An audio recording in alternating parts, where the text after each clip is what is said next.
if you can have real focus at a business on coaching and performance development, it makes the world of difference in terms of how effective your sales team is going to be and ultimately where they're going to land at the end of the year. This is one of the most neglected area for every sales leader. And it is almost always the first area that gets dropped off the list when things are busy.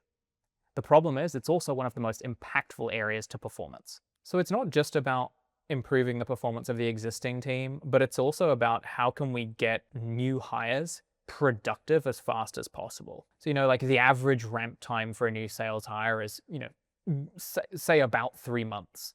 If you can cut that in half, that's real revenue that the business will be seeing a month and a half sooner. The math on this really stacks up, especially as you start hiring more and more salespeople, is if you can trim the ramp time by 15, 20, 30, 40%, that then has flow-on effects in terms of how much revenue you're able to bring in sooner.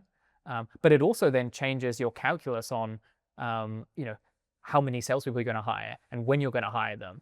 So all of these things have flow-on effects. When you're a large organization and you're, running a sales team directly, you're the frontline leader, this is a little bit easier because at least you have more resources at your disposal. You have a sales enablement organization who can pick up some of the slack. When you're at an organization with 5 to maybe 50 reps, you don't have that luxury. So you are doing it all if you're leading a team in an earlier stage company.